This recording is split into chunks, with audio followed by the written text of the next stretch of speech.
Hello guys, it's your boy Midnight Zero here with my next LP, drumroll please, Megaman Reloaded.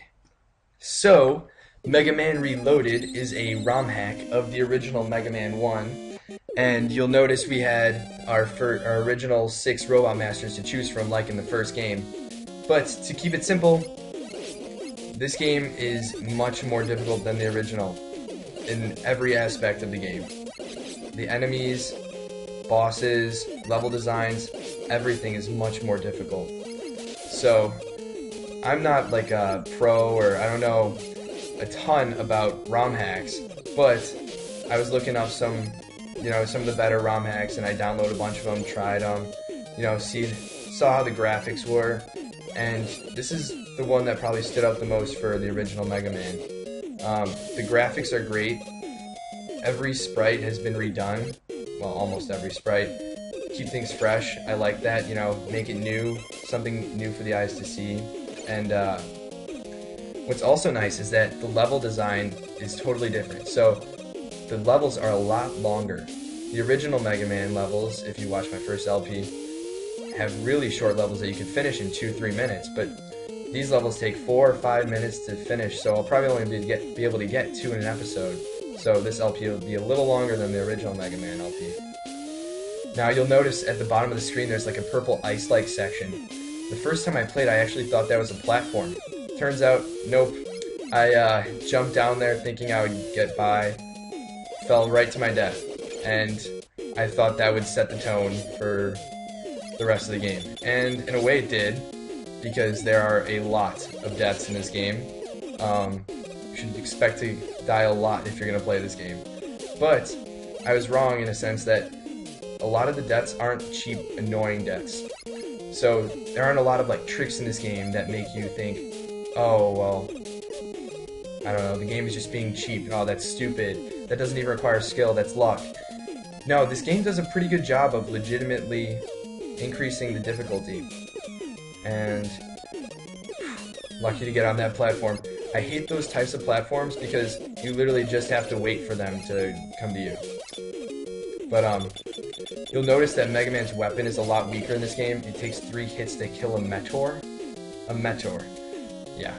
But even with boss fights, Mega Man's original Buster only does 1 little bar of damage. So boss fights are longer and a lot more difficult. Actually, so much more difficult and different that I had to reconfigure my entire boss order.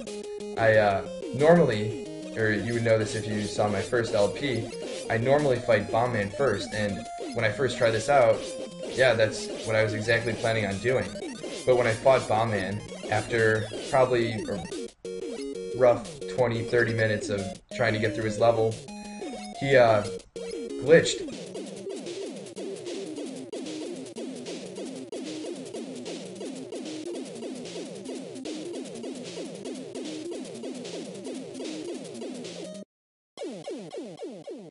In the ceiling, and I couldn't beat him without certain weapons. And quick interruption, I am actually going to save state here. Sorry guys, but I don't want to risk the extra lives or losing the lives and the game over, but these bosses are tough. But when I fought Bomb Man for the first time, he actually glitched in the ceiling, so I couldn't beat him. I literally could not beat him because he wouldn't come back down unless I had the Elect Beam, which is almost impossible to get because Elect Man is even stronger than he was in the original Mega Man, and your weapons are weaker against him. So it is what it is. Here, we're fighting Iceman. Now, I fight Iceman first because I feel like his pattern is the most, I don't know, beatable out of all the original Robot Masters. And nice, we beat him without getting hit. I can take that. And so, we got his power-up. It's the same power-up as in the original game. You'll notice there was a different sprite for the power-up item, per se. And even though ice is strong against fire, it's not nearly as strong as it was in the first game. But we're still going to have to use it to beat Fireman. And sadly, we might even need full health, so we might have to die intentionally to beat him. But we'll get to that eventually. Now we're on Fireman. And we've got some nice music to go along with it. Now, well, most of you have probably heard this music before in the original game it was in. But for those of you who haven't, we will be getting to it. It's very awesome, and some of my favorite at least. You'll notice we have the same types of enemies in Fireman's level, these fire pillars that do a ton of damage, and I'm recklessly getting hit by. Sorry about that. This is like a checkpoint where we get some much needed life. And we have another platforming section. Here, I don't know how to get up here without getting hit, so I just run up there and get as far or as close to the Meteor as I can, so I don't take that hit and fall right off the edge, like I got very close to doing there. That's one of the things about this level. There's so many areas where you could easily just get hit and fall to an instant death. So, yeah, watch out. It gets really frustrating. And practicing for the game was a little difficult. I just had an organic chemistry test, and I was thinking, you know, I'll come back, play some Mega Man, you know, de-stress a little bit. Not with Megaman Reloaded, trust me. This game is not a de-stress game, if that's what you're looking for. The first time you play it, it'll be very frustrating. When I actually tried out the game, it was so difficult that I just kind of said, you know what, this will be a good LP. This is going to be tough and challenging, and I could use the challenge. So I just saw how all the different levels were, and just had to leave it at that. I could only get to the checkpoints for some of the levels. And so it took a lot of practice to actually get to where I am right now. So here we are at Fireman, and we do not have much health. So sadly, I think we're just going to have to accept the death. Fireman has the same random attacking pattern that's almost impossible to dodge, and he takes even less damage, so, I mean, I'm just going to have to accept it. Yep. Oh well. But now we have full health, so I think we're ready to take him on. And here we are.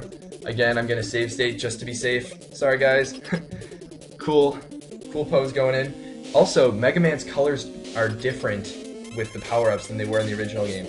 So, like, I think Cutman's weapon is, like, Mega Man turns pink, which doesn't make sense if you ask me, but it's cool. I mean, real men wear pink, right? Yeah, so we just beat Fireman, and we barely have any health left. See what I mean by we needed to die to actually get the full health? So, Fireman's weapon is the same, and 2 levels has taken up quite a bit of time, so I'm going to be taking on Bomb Man next. Hopefully with Fireman's weapon, I'll be able to beat him quick enough so that he doesn't get to that ceiling glitch and we can actually beat him. But, for the time being, I'm going to have to let you guys go. Hopefully I'll be seeing you soon, probably tomorrow. I'll try to upload as quickly as possible. If you enjoyed this episode, please hit that like button. If you're looking forward to more, subscribe. Until then, this has been Midnight Zero. Peace.